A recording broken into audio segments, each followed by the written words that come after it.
Well, I was a couples therapist facing my third divorce. Third. I mean, imagine that. I'd spent well over a decade helping couples with their marriages, but I couldn't even save my own. So I found a really highly regarded couples therapist, but each session left us feeling more drained and less connected. I will never forget that look of sort of emptiness in his eyes. I mean, I was really terrified. Where had this man who had once adored me so much gone?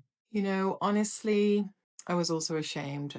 I was a therapist, but I couldn't fix us. And that's when it hit me that there's a big difference between couples therapy that helps marriages to survive and those that help it to thrive.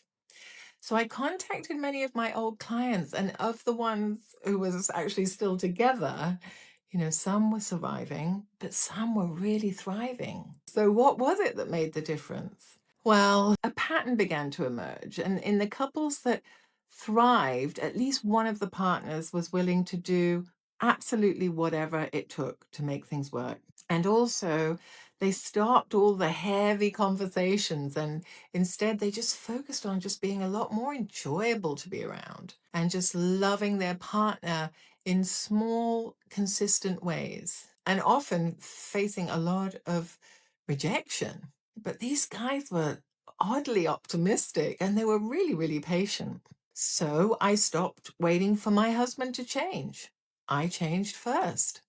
I stopped mirroring his coldness and I showed up with softness. You know, Slowly he softened too, and we found our way back. And that's what I base the laws of lasting love on. You really don't need years of therapy. You just need the right tools. So, our live 7-week course will show you how to build that goodwill and connection and true intimacy back into your relationship. If you're curious if this could work for you, DM us, I'm ready, or visit the link in the bio and join us this October for our live 7-week course.